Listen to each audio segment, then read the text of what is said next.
Namorei um chefe do crime por 6 anos. Planejamos 99 casamentos. Adivinha quantas vezes me tornei noiva? 0. Toda vez que sua frágil assistente, Helena, tropeçava ou era sequestrada, ele saía correndo mais rápido que um barco de contrabando deixando o porto. Então, desta vez, cansei de brincar. Desapareci. E adivinha? Ele enlouqueceu. Era nossa 99ª tentativa de casamento. O local era um iate particular ancorado na costa de Porto Monroe. Um tapete branco se estendia pela parte de trás do convés e, à distância, a estátua de Concórdia permanecia silenciosa sobre o mar dourado. Desta vez não havia convites, nem amigos, apenas alguns parentes próximos que tratavam todo o evento mais como uma formalidade do que uma celebração. Alguns dias antes, eu havia sido emboscada durante uma reunião de família por um dos velhos rivais de André. Escapei sozinha, torcendo o tornozelo no processo. Ainda estava inchado, mas me forcei e confirmei a sequência final dos votos com o bispo. André não parecia se importar. Ele não havia visitado a suíte nupcial. Não havia olhado para meu pé. Ele passou toda a pausa pré-cerimônia agachado no lounge VIP, cuidadosamente enfaixando um dedo do pé de Helena que ela havia arranhado ao embarcar no iate. Ele segurava gentilmente o pé dela em azul sobre a ferida, como se ela fosse um animal assustado. Do outro lado do convés, minha mãe observava com uma expressão tempestuosa. Ele nunca fez isso por você, disse ela baixinho. Isso não é um casamento. Ainda é uma humilhação. Vesti o mesmo vestido que havia esperado por mim através de 98 cerimônias falhadas. Ao pôr do sol, fiquei na popa do iate, esperando André me levar até o corredor das rosas. Minutos se passaram. Ele nunca veio. Quando me aproximei do lounge VIP, 2 guardas armados bloquearam meu caminho. O chefe tem um assunto urgente para resolver, disse um. Que assunto urgente? Perguntei. A porta se abriu. André saiu apoiando Helena. Seu rosto estava tenso de preocupação. O pé dela está infectado, disse ele. Preciso levá-la ao pronto-socorro. Vamos adiar isso. Assim que ela se sentir melhor, serei completamente seu. Ele nem mesmo me olhou. Apenas a ajudou a entrar no helicóptero. Aquele ano marcou nosso 6º aniversário. Foi também a 99ª vez que ele cancelou nosso casamento por causa de Helena. No passado, eu teria desabado, gritado, implorado, mas desta vez apenas sorri fracamente. Claro, o pé de Helena não pode esperar. Ele parou, surpreso com minha calma. Quando eu voltar, trarei lírios frescos para você, disse ele. Mas eu nunca havia gostado de lírios. Uma vez tive um ataque de asma em um banquete devido ao pólen de lírio. Ele havia entrado em pânico. Me levou ao hospital e prometeu que nunca esqueceria. Aparentemente, nem isso durou 6 anos. O helicóptero subiu ao céu, tremulando meu véu e levantando pétalas de rosa do convés. Virei-me para olhar os convidados. O casamento está cancelado, anunciei. Então levantei a tesoura em minha mão e cortei o vestido que havia usado 99 vezes. O cetim branco caiu ao meu redor como um funeral silencioso.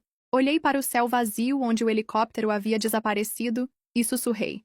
André, 6 anos de espera terminam aqui, assim como este vestido. Só no final minha mãe finalmente falou. Querida, volte conosco para Valparaíso. Ela havia dito isso antes, mas desta vez soou diferente. Sentada na borda do convés do iate, olhei para cima e encontrei seus olhos esperançosos. A verdade era que meu pai era o dono do maior sindicato mafioso de Valparaíso. Eu havia sido criada em seu círculo interno, preparada para herdar o negócio algum dia. Mas quando fui para a faculdade, conheci André. Deixei tudo para trás e o segui até Monroe, uma cidade de ganância e traição. André veio do nada e odiava quando alguém mencionava seu passado. Nunca lhe contei a verdade. Para ele, eu era apenas uma garota de um bairro em dificuldades. Por 6 anos, trabalhei para subir em um sindicato, de uma posição simples até um lugar na mesa principal. As pessoas nos chamavam de dupla letal, implacáveis nos negócios, imparáveis no amor. Uma vez pensei que lhe contaria quem eu realmente era, mas esse momento nunca chegou. Agora não importava mais. Eu voltarei. Não se preocupe, disse ela. Não deixaremos você sofrer novamente. De volta ao apartamento que eu dividia com André, tudo parecia vazio. Fiz uma panela de macarrão e abri o Instagram. Helena havia postado uma foto. Ela usava um vestido justo, agarrada a André, sorrindo como se o mundo pertencesse a ela. A legenda. Enganei o chefe sério para jogar golfe. Prometi costelas de cordeiro assadas em minha casa e ele disse sim. Imediatamente soube que ele não voltaria para casa como sempre. Felizmente, nunca tínhamos processado uma certidão de casamento. Na manhã seguinte, arrumei minhas coisas e fui para a sede. Entreguei minha demissão ao capo responsável. Você é uma das melhores, disse ele com instintos afiados. Confiável. Não jogue isso fora. Enquanto falava, André entrou. Ele tinha chupões visíveis no pescoço. Cheirava aquele mesmo perfume doce. Lembrei-me de como ele costumava odiar marcas. Dizia que arruinavam sua imagem. Acontece que ele não odiava marcas. Era que eu as deixava. O capo se virou para ele. Momento perfeito, chefe. Converse com sua namorada. Ela está saindo. Vocês brigaram de novo? Não tem nada a ver com ele, disse firmemente.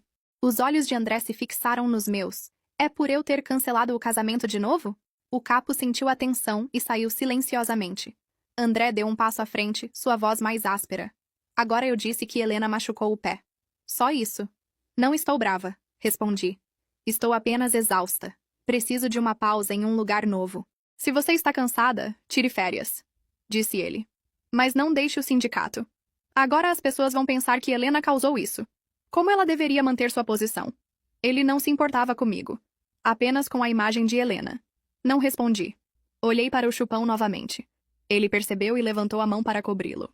É apenas uma picada de mosquito, murmurou. Quase ri. Ele passou um braço ao redor dos meus ombros. Vamos lá. Chega de drama. Vou levá-la para jantar no Percy. Vamos fazer as pazes, certo? Não disse nada. Ele confundiu meu silêncio com concordância. Mas eu já havia decidido que não ia me despedir. Estava deixando Belmont para sempre. André? Helena irrompeu sem bater. Ops! Ela riu. Não quis interromper. Só preciso de ajuda com este negócio. André imediatamente se virou para ela. Ela se aproximou, sussurrando, entrelaçando o braço com o dele enquanto saíam, deixando a porta aberta o suficiente para ela me jogar um sorriso presunçoso. A sala ficou em silêncio. A pulseira no meu pulso escorregou. Aquela que André me deu em nosso primeiro aniversário. Forte como diamantes, havia dito. Olhei para ela por um longo tempo. Então a joguei no lixo junto com tudo que ainda sentia por ele. Deixei a cidade antes do amanhecer. Sem bilhete. Sem mensagem. Sem despedida dramática. Apenas silêncio. A última coisa que fiz foi retirar os fundos do cofre atrás da estante. Não o dinheiro de André. O meu. Cada centavo que havia ganhado nos últimos 6 anos. Eu o havia mantido separado por uma razão que não entendeu até agora. Talvez sempre soubesse que precisaria de uma fuga. Às 8 da manhã, eu havia partido. Ninguém me viu sair. Nenhum guarda me questionou em Monroe. Todo mundo assume que se você anda como se pertencesse, você pertence. Escorreguei para um carro discreto com vidros escuros e um porta-malas cheio de memórias que nunca mais queria desempacotar. A viagem para Valparaíso levou 5 horas. Não liguei o rádio. O silêncio era suficiente. Ao longo da estrada, colinas verdes passaram como ondas. E com cada milha entre André e eu, senti meus pulmões se expandirem. Pela primeira vez em anos, conseguia respirar. Quando cheguei ao complexo, 2 guardas vestidos de preto me cumprimentaram na porta. Bem-vinda em casa, senhorita Isabela. Haviam se passado anos desde que alguém me chamou assim. Dentro, a mansão estava exatamente como eu me lembrava. Colunas altas, janelas de mogno escuro, refletindo tanto a luz do sol quanto segredos. Meu pai estava no topo da escada ladeado por conselheiros e tenentes. Seu rosto permanecia indecifrável, mas seus olhos se suavizaram. No momento em que me viu, era a hora. Disse simplesmente. Subi as escadas um degrau lento de cada vez. No topo, ele estendeu a mão, esticada. Eu a peguei. E com isso, retornei ao mundo que havia abandonado. Seu quarto foi mantido como estava, disse ele.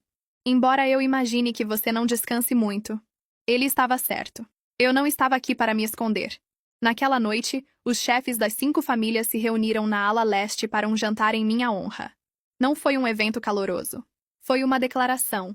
Ela está de volta e não é mais apenas uma namorada da máfia esperando por uma promessa quebrada. Usei preto. Sem maquiagem. Sem joias.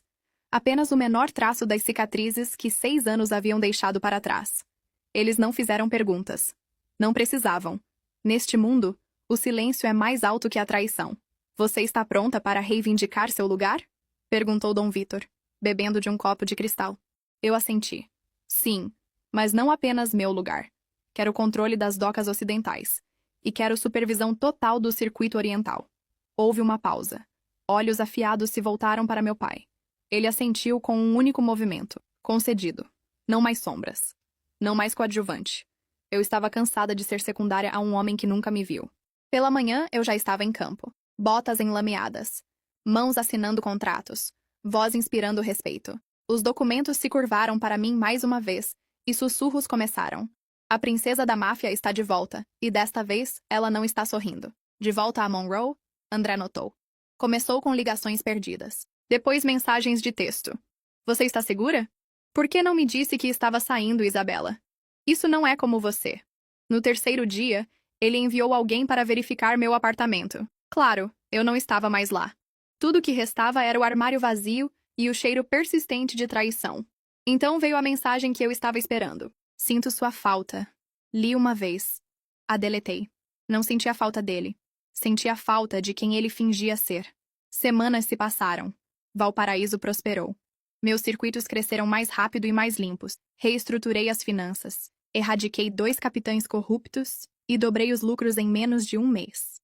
À noite, ficava na janela olhando as estrelas. Não chorava. Não bebia. Planejava até que uma noite recebi um presente. Uma pequena caixa de veludo. Sem remetente. Dentro estava um par de brincos de diamante que eu havia admirado em uma gala. Um bilhete embaixo dizia: Eu me lembro. Deixei a caixa e sorri porque estava funcionando. André nunca perseguiu ninguém que comandava. Mas agora estava desmoronando porque finalmente havia feito a única coisa que nunca esperou. Eu saí primeiro. 2 dias depois, um homem chegou ao complexo sozinho. Sem armas. Apenas um envelope lacrado para Isabela. Disse ele se curvando. Eu o abri. Dentro, um convite. Manuscrito com a assinatura de André na parte inferior. Jantar. Sem guardas. Sem desculpas. Apenas nós dois. Mostrei para meu pai. Ele franziu a testa. Pode ser uma armadilha. Eu sei. Respondi. Mas quero que ele pense que ainda sou acessível. Você é? Olhei nos olhos dele. Não. Ainda assim, aceitei. Cheguei ao restaurante 10 minutos atrasada. André já estava lá, sozinho, fiel à sua palavra. Ele se levantou quando me viu. Seus olhos examinando meu rosto como se procurassem um detalhe familiar que não existia mais. Você cortou o cabelo? Disse ele. Sim, fica bem? Não respondi. Não. Nos sentamos. A mesa estava posta para 2. Velas tremulavam entre nós. Um quarteto de cordas tocava ao fundo. Ele havia reservado o lugar inteiro. Você desapareceu. Você me deixou. Ele suspirou. Não sabia que havia chegado tão longe. Não era apenas Helena. Eu sei. Ele se inclinou para a frente. 6 anos. Isabela. Construímos tudo juntos. Você não pode simplesmente sair assim. Eu não saí. Fugi. E por uma boa razão. Cometi erros. Você tomou decisões repetidamente. Ele baixou o olhar pela primeira vez. Não tinha palavras. Bebi água. Por que me chamou aqui? Ele hesitou. Porque ainda te amo. Deixei isso afundar. Então me levantei. Você ama ter alguém que nunca diz não. Que espera. Que sacrifica. Mas essa mulher se foi. E em seu lugar está alguém que finalmente entende seu valor. Coloquei uma pequena moeda de prata na mesa. O escudo do Sindicato Valparaíso. Não vou voltar para você, André. Vou recuperar tudo que você achou que eu desisti. E vou começar com os portos orientais. Seus olhos se arregalaram. Esses são meus. Não mais. Ele se levantou também. Sua voz baixou. Isso é guerra. Sorri friamente. Não, André. Isso é encerramento. E saí. Quando saí do restaurante, o ar noturno me envolveu como uma armadura. À distância, podia ouvir o som fraco das ondas quebrando. Belmont havia acabado de perder sua rainha, e Valparaíso havia recuperado sua herdeira. Nunca olhei para trás. Nem mesmo quando o ouvi dizer meu nome. Porque desta vez não estava esperando. Estava construindo um império sem ele. 2 semanas após nosso confronto final em Belmont, o primeiro golpe veio. Um carregamento farmacêutico com destino aos portos orientais desapareceu no meio do caminho. Sem tiros. Sem rastro. Apenas silêncio. Era limpo demais para ser um roubo aleatório. Era uma mensagem. André havia decidido lutar. Bom, porque eu estava cansada de me encolher. Naquela manhã convoquei uma reunião de emergência no complexo Valparaíso. A sala se encheu rapidamente. Capitães, executores, conselheiros, velhos aliados, rostos novos. Fiquei na cabeceira da mesa, calma, controlada, letal. Perdemos um carregamento ontem à noite, disse. Foi desviado por alguém com acesso de alto nível. Belmont. Alguém murmurou. Assenti. Isso não é um jogo de adivinhação. Foi André. Ele quer testar nossa resposta. A sala ficou tensa. Alguns pareciam inquietos. André ainda tinha influência. Ainda inspirava medo. Ele treinou você, disse Arthur, um velho leal. Ele conhece seus movimentos. Ele treinou uma versão de mim que não existe mais, respondi. E eles acreditaram porque eu havia mudado. Após a reunião, fui à sala do cofre e abri uma gaveta marcada com um único nome: Projeto Knox. Dentro estavam documentos, plantas, registros de vigilância, planos. Eu os havia começado há muito tempo quando primeiro notei a lealdade dividida de André. Nunca os havia usado, até agora. Espalhei os arquivos na mesa de mármore e comecei a mover as peças. André achava que estava enfrentando a mulher que uma vez esperou por ele nas docas e nas suítes de Belmont. Mas ele estava errado. Estava enfrentando a filha de um capo que lhe havia ensinado a liderar exércitos sem levantar uma única arma. Nos próximos 5 dias, protegi o circuito oriental. Substitui o sistema de segurança em todos os portos principais. Reatribuição de pessoal. Todo guarda que havia aceitado suborno foi demitido.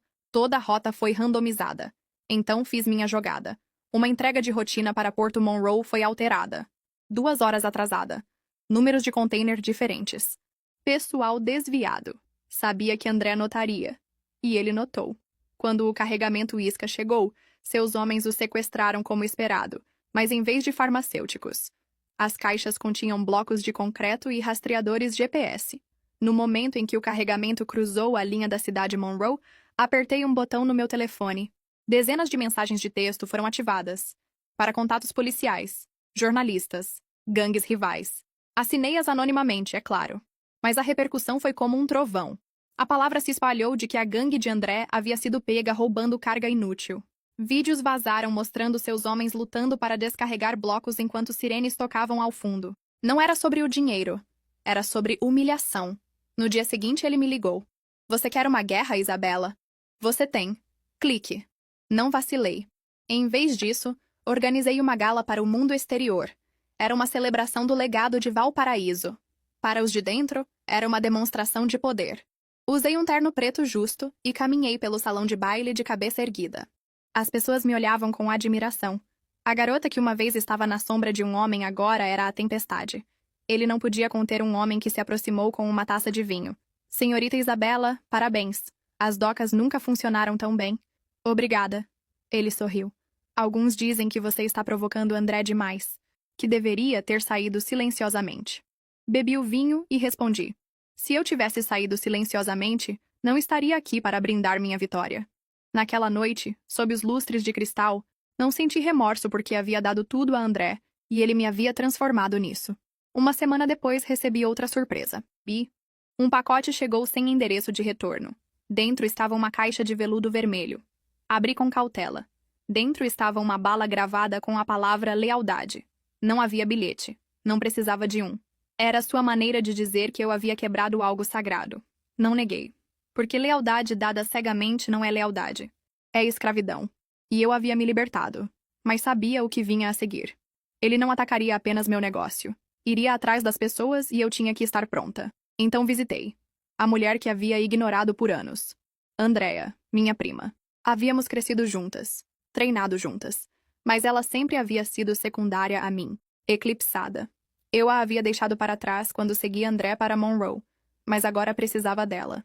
Ela abriu a porta em uma blusa simples, segurando uma chave inglesa. Isabela, vim me desculpar. Ela piscou. Por qual parte? Os anos de silêncio ou o fato de que você só aparece quando precisa de algo? Ambos. Ela se apoiou no batente da porta, então se afastou. Entre. Nos sentamos à mesa da cozinha, cercadas por plantas espalhadas e ferramentas. Preciso de alguém em quem confio, disse. Alguém que se lembra de quem eu era antes de tudo isso. E agora que você queimou Belmont até o chão, você me quer ao seu lado? Quero você comigo antes que o fogo se espalhe aqui. Ela estudou meu rosto por um longo momento, então assentiu. Estou dentro. Passamos as próximas 3 noites montando uma equipe. Todas mulheres, todas negligenciadas pela velha guarda. Espertas. Silenciosas. Letais. Nós as chamamos de descartadas. Cada uma tinha uma história, uma traição, uma cicatriz. E cada uma havia jurado nunca mais ser subestimada. Com elas, Retomei 3 depósitos que os homens de André controlavam secretamente. Cortei seus sistemas de vigilância, expus seu contador por lavar fundos através de instituições de caridade fantasmas. E toda vez que fazia uma jogada, deixava um único cartão de visita. 6 anos. 99 casamentos. Nenhuma noiva. Ele entendia o que significava. Era pessoal. Uma noite recebi outra ligação. Desta vez era da minha mãe. Seu pai quer falar com você. Entrei em seu escritório 1 hora depois. Ele estava na lareira, as mãos cruzadas atrás das costas. Você está se tornando uma força, disse ele. Mas também está se tornando um alvo. Eu sei. Você deveria terminar isso antes que se torne algo de que não consegue escapar. Não planejo escapar. Ele se virou. Você ainda o ama? Amei quem ele fingia ser. E se ainda houver uma parte dele que é real, então ele deveria ter mostrado antes de eu me tornar uma arma. Houve um longo silêncio. Então ele disse baixinho: termine isso de forma limpa, Isabela. Não se torne o que tentou destruir. Não respondi porque parte de mim já sabia que era tarde demais. André havia cruzado linhas que não podiam ser desfeitas. E eu havia construído uma máquina que não pararia até ficar sem combustível ou inimigos. 3 dias depois, recebi notícias de que Helena havia deixado o país. Por quê?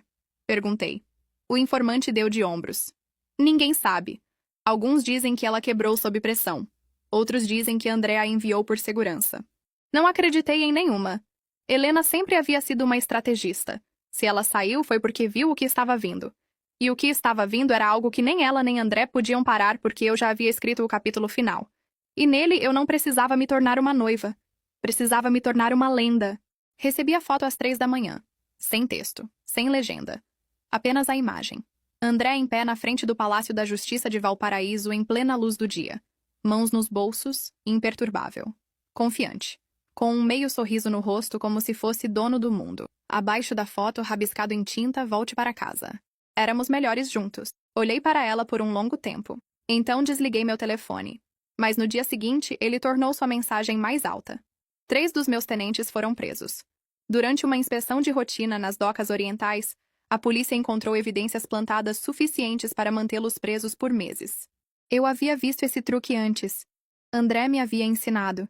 Ele estava ficando ousado, o que significava que estava ficando desesperado. Mais tarde, naquela tarde, Andrea irrompeu em meu escritório. Ela tinha um tablet na mão. Ele fez uma declaração pública. Ela disse: assista a isso. Ela reproduziu o vídeo. André estava atrás de um pódio, cercado por faixas de caridade falsas e câmeras piscando. Sua voz estava calma, ensaiada. Sempre acreditei em segundas chances. No perdão. Algumas pessoas constroem muros, outras constroem pontes. Escolho construir. Ele olhou diretamente para a câmera e para a única pessoa que me ensinou o que lealdade significava. Espero que você volte. Ainda há tempo para parar esta guerra antes que ela queime. Tudo que construímos. Ele havia polido a história. Fez a si mesmo parecer nobre, arrependido, como se eu fosse a única destruindo a paz. Como se eu tivesse começado isso. Quase admirei a performance. Quase. Helena estreitou os olhos. Ele está virando a mesa, fazendo você parecer a vilã. Deixe ele, disse. Os movimentos reais já estão em movimento. Naquela noite me encontrei com a equipe de logística. Rastreamos todos os carregamentos de André através da rota subterrânea de Belmont. Por anos ele havia contrabandeado armas através de um negócio de importação de flores. Era brilhante. Até agora. Interceptamos um caminhão, depois outro. Os desviamos. Pegamos a carga. Mandamos os motoristas de volta. Ilesos, mas abalados. Queria que André soubesse que eu poderia tê-los terminado. Mas escolhi não fazer. Ele precisava entender que misericórdia não é o mesmo que fraqueza. 3 dias depois, ele respondeu. Cheguei em casa para encontrar meu apartamento revirado. Não a mansão Valparaíso. Meu antigo em Belmont. Que eu não havia retornado em semanas. Eu havia deixado uma coisa para trás. Um pequeno caderno cheio de poemas que havia escrito quando me apaixonei por ele pela primeira vez. Ele o queimou. As cinzas estavam espalhadas na minha cama. Na parede. Pintado com spray estavam as palavras Rainha de Nada. Não chorei. Nem mesmo vacilei. Em vez disso, me sentei entre as ruínas e escrevi minha jogada final. Convoquei uma reunião de todos os chefes dos sindicatos orientais. Eles chegaram naquela noite. Cada um com seus próprios guardas. Cada um curioso e cauteloso. Nos encontramos no grande salão, previamente usado para jantares de coroação. Desta vez era guerra. Proponho uma fusão, anunciei. Uma nova aliança. Sem mais títulos, sem mais tronos. Um único sindicato construído por todos nós, liderado por voto, não por sangue. Houve um longo silêncio. Então uma voz áspera do fundo falou. E quem propôs isso? Você? Assenti. Sim? Por que você quer André fora? Não, disse calmamente. Quero que o jogo mude. Eles escutaram porque estavam cansados também. Cansados da ganância de André, da era do meu pai, de serem peões em uma guerra construída sobre emoção. No final da reunião, 12 sindicatos haviam assinado. A Costa Oriental agora respondia a um conselho. Não a André. Não a mim. Naquela noite caminhei sozinha até os penhascos com vista para a Baía Belmont. O mar estava escuro. As estrelas acima de mim brilhavam como fantasmas de sonhos antigos. André uma vez me trouxe aqui em nosso primeiro aniversário. Bebemos vinho e nos beijamos sob o luar, prometendo nunca trair um ao outro. Que mentira isso se revelou ser. Fechei os olhos e o deixei ir. O amor. A esperança. Os pedaços de mim ainda ligados àquela memória. Então me virei e deixei o passado para trás. De volta à cidade, André estava desmoronando. Seu contador fugiu para a Grécia. 2 de seus capitães desertaram. Helena ainda estava desaparecida, e rumores afirmavam que ela estava vendendo segredos para o maior lance.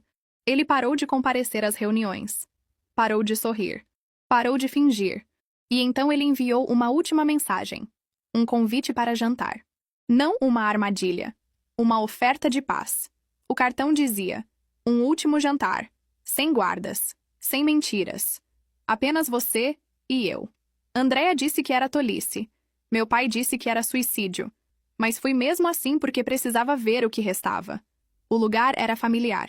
Um restaurante no terraço onde ele uma vez me prometeu o mundo com aperitivos e vinho tinto. Não havia mudado. Mas nós havíamos. André estava sentado sozinho, bebendo um copo de algo âmbar. Quando me viu, se levantou. Seu rosto estava mais magro, seus olhos fundos. Você veio. Queria ver no que você se tornou. Ele gesticulou para uma cadeira. Mas ela não estava apenas usando André. Ela estava sendo paga trimestralmente por outra pessoa. Quem? Investimentos Valley. Congelei. Essa é a fachada de André. Ele balançou a cabeça. Costumava ser. 3 anos atrás foi silenciosamente expulsa. Ações foram vendidas. Investidores silenciosos. Conselhos fantasmas. Alguém queria controle sem visibilidade. E Helena era sua infiltrada. Peguei o pendrive e saí sem dizer uma palavra. De volta a um motel decadente nos arredores da cidade, o conectei ao meu laptop. Documentos, transferências, registros de reunião. Um nome continuava aparecendo. Luciano, um financista discreto conhecido por financiar campanhas políticas, galerias de arte e milícias privadas. Ele não era um homem da máfia. Era algo pior. Um colecionador de poder. E agora eu entendia. Helena nunca foi assistente de André. Ela era um bem de Luciano. Seu trabalho era manter André perseguindo o caos enquanto Luciano tomava controle por baixo. E eu? Eu era apenas dano colateral. Uma mulher com muita influência. Muito coração. Ele nos colocou um contra o outro enquanto construía um império na escuridão. Olhei para a tela por horas. Então tomei uma decisão. Não ia levar a história para a imprensa. Não ia chorar ou fugir ou pedir ajuda. Ia enterrar Luciano tijolo por tijolo. Palavra por palavra. E ia começar visitando a última pessoa que ainda tinha raiva suficiente para acender o estopim comigo. André. Era passada da meia-noite quando cheguei ao seu complexo. Metade das luzes estava apagada. Os guardas mal olharam para mim. Dentro, ele estava sentado sozinho no escritório. Camisa meio desabotoada. Uísque na mão. Olhos perdidos em algo que eu não conseguia ver. Ele olhou para cima quando entrei. Você veio. Não se acostume. Ele gesticulou para a cadeira à sua frente. Quer uma bebida? Não. Ele serviu mesmo assim. Então eu disse. Luciano. Ele ficou imóvel. O nome perfurou algo nele. Você sabe. Sei tudo agora. Ele olhou para o copo. Então o jogou pela sala. Ele se estilhaçou contra a lareira. Ele usou nós dois. Não. Ele usou você. Ele me subestimou. Ele riu amargamente. Eu subestimei você. Silêncio. Puxei o pendrive. Aqui está a prova. Transferências bancárias. Registros de reunião. A folha de pagamento real de Helena. Ele pegou. Mal piscando. Vou matá-lo? Não. Você não vai. Sua cabeça se mexeu. Porque eu vou. Ele me estudou. Você não é a mesma mulher que deixei esperando no iate. Não, disse suavemente. Ela morreu quando você embarcou naquele helicóptero, sem olhar para trás. Ele não se desculpou. Eu não pedi para ele. Em vez disso, me levantei. Preciso da sua ajuda. Uma vez. Uma noite. Ele assentiu. Negócio feito. Nos encontramos na noite seguinte em um depósito perto dos trilhos antigos. André trouxe uma pequena equipe. Silenciosa. Leal. Trouxe Andréa e 2 das descartadas. Luciano estava comparecendo a uma exposição em uma galeria. Um de seus projetos de vaidade. Não trouxemos armas. Trouxemos a verdade projetada por toda a galeria. Cada documento, cada negócio, cada traição. Enquanto os convidados bebiam champanhe e elogiavam a iluminação, e-mails começaram a rolar pelo teto. Luciano empalideceu. A segurança o cercou. Mas era tarde demais.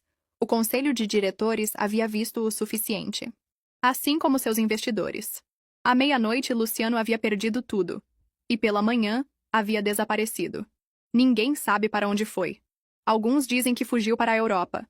Outros dizem que André o encontrou. Nunca perguntei. Não me importava porque a justiça nem sempre vem com um julgamento. Às vezes vem com silêncio. E uma mulher que você pensou ter destruído. De pé onde você esperava cinzas. André nunca tentou me beijar. Nunca tentou se desculpar. Mas quando saí do depósito naquela noite, ele disse: eu deveria ter seguido você. Na noite em que cortou o vestido, me virei. Você deveria ter me amado antes. Aprendi a me amar mais. Então saí novamente. Desta vez, não da dor, mas do poder. Porque finalmente havia queimado as pontes certas e não precisava voltar. Desapareci novamente. Não do medo, mas em paz. Após a queda de Luciano, a cidade fervilhava com rumores. Alguns disseram que ele havia sido executado por um sindicato rival. Outros acreditavam que fugiu para uma ilha particular com uma nova identidade. Eu sabia que a verdade estava em algum lugar no meio, e não tinha interesse em descobrir. Ele havia servido seu propósito. Me lembrou que amor sem poder é uma prisão, e poder sem propósito é veneno. No dia após a exposição, retornei ao norte, para a casa no penhasco, para o silêncio que havia conquistado. Deletei todos os arquivos antigos, cada imagem de André, cada nota de voz que havia salvo durante nossos 6 anos juntos.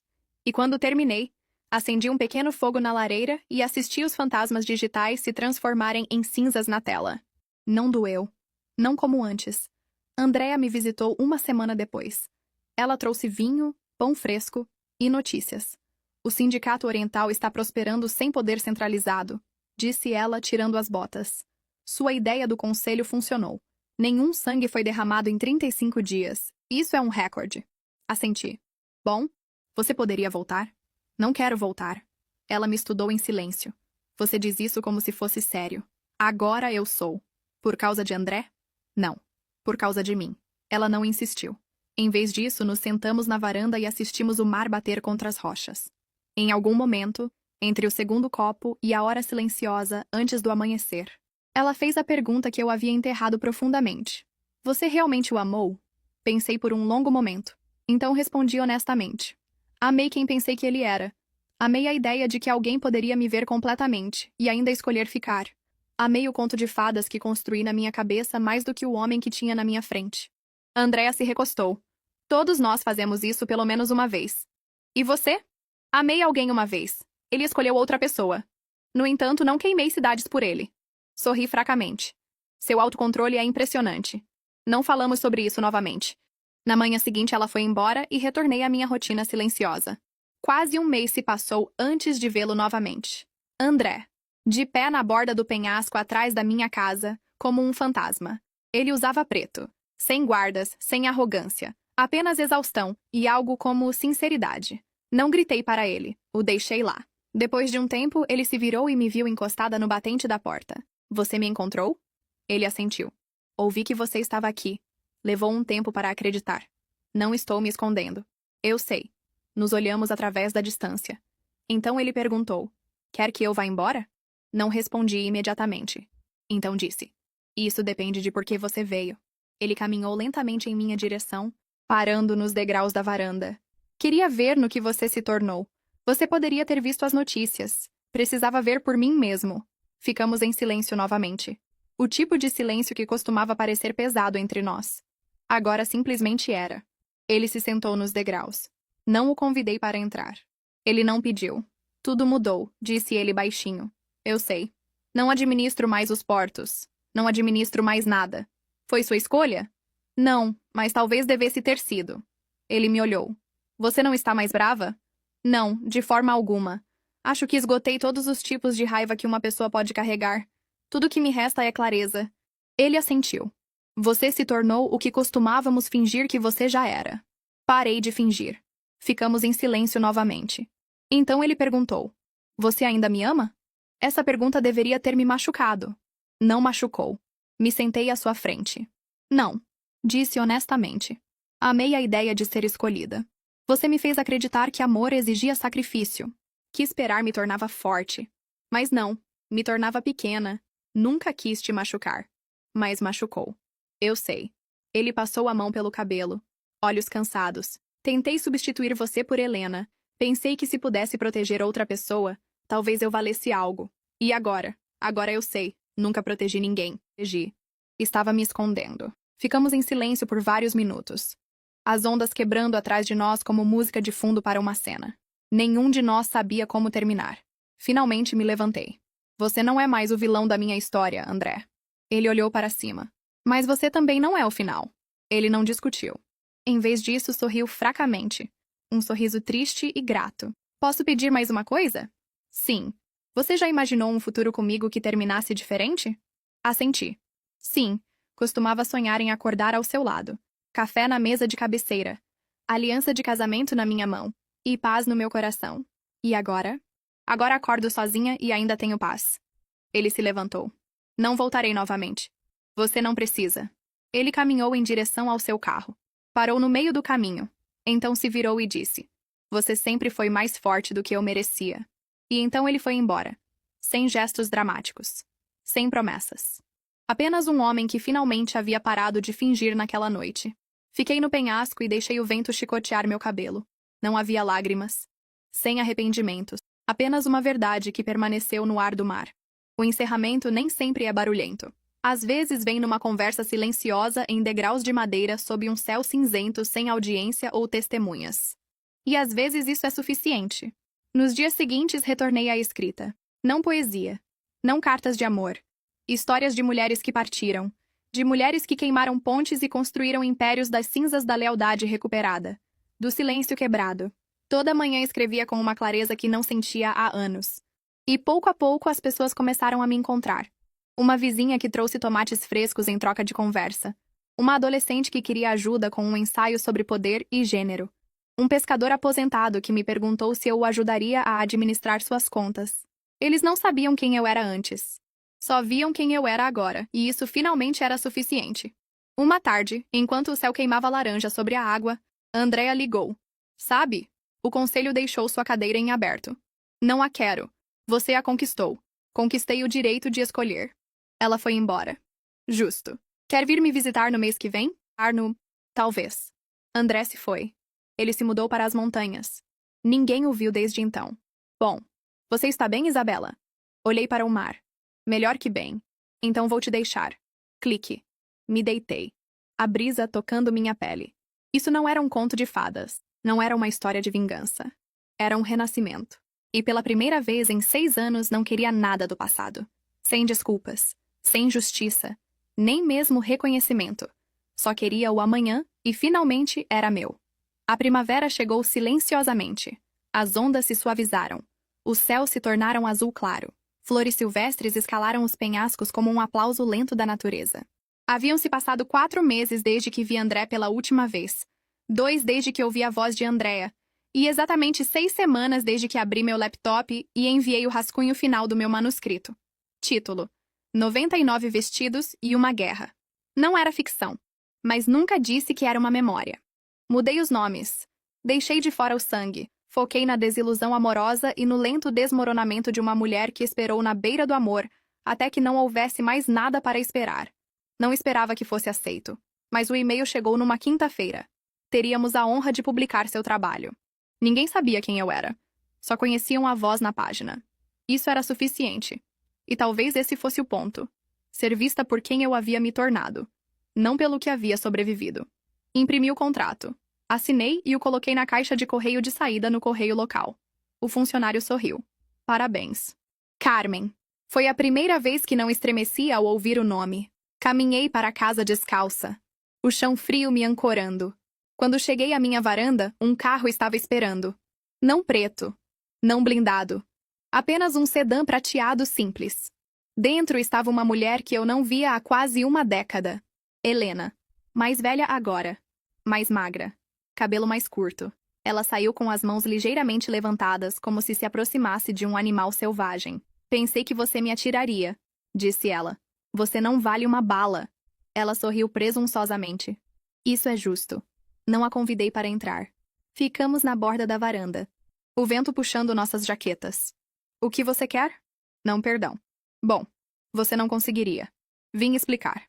Você veio para aliviar sua consciência. Não vamos fingir que isso é por mim. Ela desviou o olhar. Você é sempre mais esperta que eu.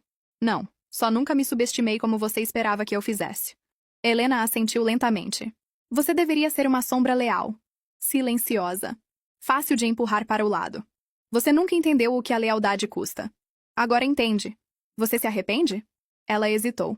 Sim, mas não porque perdi, mas porque machuquei alguém que nunca mereceu ser usada. Cruzei os braços. Então por que agora? Por que vir aqui depois de todo esse tempo? Ela procurou no bolso do casaco e tirou um pequeno objeto embrulhado em veludo. Guardei isso. Abri devagar. Dentro estava um anel de prata fino. Simples. Sem polimento. Uma pequena inscrição dentro. Para minha futura noiva. Roubei, ela disse. Ele fez para sua sexta tentativa de casamento. Olhei para o anel por um longo momento. Então o coloquei no corrimão da varanda e recuei. Deixe e vá embora. Os olhos de Helena não mostravam mais desafio, apenas culpa. Ela foi embora sem dizer uma palavra. Quando o carro desapareceu pela estrada, fiquei por um momento olhando o anel. Então o peguei e o joguei do penhasco. Nunca vi onde pousou porque não precisava mais saber. No dia seguinte, meu livro foi para impressão. Vendeu 2.000 cópias na primeira semana, 10.000 na terceira. Clubes do livro ligaram. Podcasts enviaram e-mails. Mulheres escreveram cartas. Você contou minha história. Pensei que era a única esperando. Finalmente saí também. Chorei lendo as cartas. Não porque estava triste, mas porque percebi que meu silêncio nunca havia sido poder. Minha voz era. Um dia recebi um pacote de um endereço nas montanhas, sem nome, sem bilhete. Dentro estava uma fotografia gasta. André e eu rindo no restaurante no terraço durante os primeiros dias. Antes das mentiras. Antes de Helena. Antes da espera. No verso ele havia escrito 4 palavras. Lembro-me da nossa risada. Queimei a foto. Não por ódio, mas em paz. Porque a mulher naquela imagem havia se ido. E a mulher em que me tornei não precisava de prova de que uma vez foi bom. Precisava de liberdade. E eu a tinha. 1 ano depois, meu livro se tornou uma peça. Me sentei na última fileira na noite de estreia. Anônima. Meu coração batendo forte. Quando a cortina subiu, a plateia ofegou, chorou, aplaudiu. E quando a atriz que me interpretou ficou na borda do palco em um vestido branco rasgado com tesouras na mão e sussurrou: "É aqui que termina. Assim como este vestido." Sorri. Eles se levantaram. Aplaudiram. Mas não me curvei, porque o aplauso não era para mim. Era para toda mulher que havia esperado demais. Para toda mulher que se libertou. Caminhei para casa sob as estrelas. O teatro desbotou atrás de mim. O vento estava quente. E pela primeira vez em anos não estava pensando sobre André ou Helena ou traição. Estava pensando sobre o luto. Sobre o cheiro de sal e café. De páginas não escritas e histórias não contadas do que vem depois da sobrevivência. Porque esta história não terminou em casamento, não terminou em vingança, terminou em recuperação. E eu escreveria o próximo capítulo não como uma mulher que havia sido quebrada, mas como uma que finalmente sabia que nunca precisou ser escolhida para importar. A primavera chegou silenciosamente. As ondas se suavizaram. Os céus se tornaram azul pálido. Flores silvestres escalaram os penhascos como aplauso lento da natureza. Haviam-se passado 4 meses desde que vi André pela última vez. 2 desde que ouvi a voz de Andréia. E exatamente 6 semanas desde que abri meu laptop e enviei o rascunho final do meu manuscrito. Título: 99 vestidos e uma guerra. Não era ficção, mas nunca disse que era uma memória. Mudei os nomes. Deixei de fora o sangue. Foquei na desilusão amorosa e no lento desmoronamento de uma mulher que esperou na beira do amor até que não houvesse mais nada para esperar. Não esperava que fosse aceito, mas o e-mail chegou numa quinta-feira. Teríamos a honra de publicar seu trabalho. Ninguém sabia quem eu era. Só conheciam a voz na página. Isso era suficiente. E talvez esse fosse o ponto. Ser vista por quem eu havia me tornado. Não pelo que havia sobrevivido. Imprimi o contrato. Assinei. E o coloquei na caixa de correio de saída no correio local. O funcionário sorriu. Parabéns, Carmen. Foi a primeira vez que não estremeci ao ouvir o nome. Caminhei para casa descalça, o chão frio me ancorando. Quando cheguei à minha varanda, um carro estava esperando. Não preto, não blindado. Apenas um sedã prateado simples. Dentro estava uma mulher que eu não via há quase uma década. Helena. Mais velha agora. Mais magra. Cabelo mais curto. Ela saiu com as mãos ligeiramente levantadas, como se aproximasse de um animal selvagem. Pensei que você me atiraria, disse ela. Você não vale uma bala. Ela sorriu presunçosamente. Isso é justo. Não a convidei para entrar. Ficamos na borda da varanda, o vento puxando nossas jaquetas. O que você quer? Não, perdão. Bom, você não conseguiria. Vim explicar. Você veio para aliviar sua consciência. Não vamos fingir que isso é por mim. Ela desviou o olhar. Você é sempre mais esperta que eu. Não. Só nunca me subestimei como você esperava que eu fizesse. Helena assentiu lentamente. Você deveria ser uma sombra leal, silenciosa, fácil de empurrar para o lado. Você nunca entendeu o que a lealdade custa. Agora entende. Você se arrepende? Ela hesitou. Sim, mas não porque perdi, mas porque machuquei alguém que nunca mereceu ser usada. Cruzei os braços. Então por que agora? Por que vir aqui depois de todo esse tempo? Ela procurou no bolso do casaco e tirou um pequeno objeto embrulhado em veludo. Guardei isso. Abri devagar. Dentro estava um anel de prata fino. Simples. Sem polimento. Uma pequena inscrição dentro. Para minha futura noiva.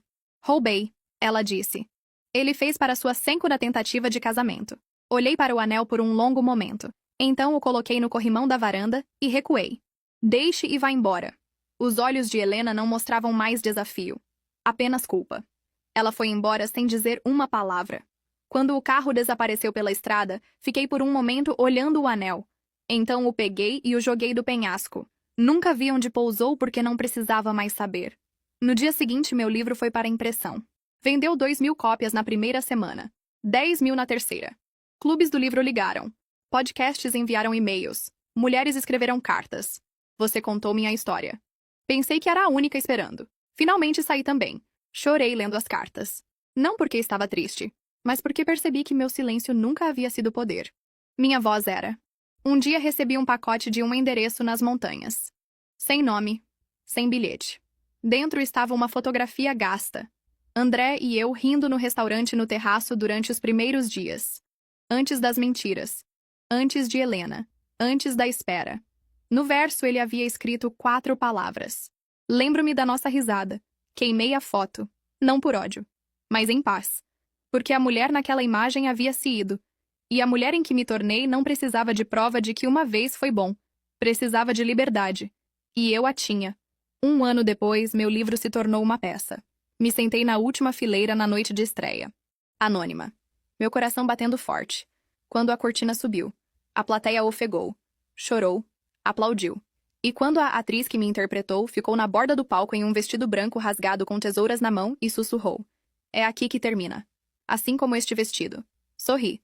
Eles se levantaram. Aplaudiram. Mas não me curvei, porque o aplauso não era para mim. Era para toda mulher que havia esperado demais. Para toda mulher que se libertou. Caminhei para casa sob as estrelas. O teatro desbotou atrás de mim. O vento estava quente. E pela primeira vez em anos não estava pensando sobre André ou Helena ou traição. Estava pensando sobre o luto. Sobre o cheiro de sal e café. De páginas não escritas e histórias não contadas do que vem depois da sobrevivência. Porque esta história não terminou em casamento. Não terminou em vingança. Terminou em recuperação. E eu escreveria o próximo capítulo não como uma mulher que havia sido quebrada, mas como uma que finalmente sabia que nunca precisou ser escolhida para importar.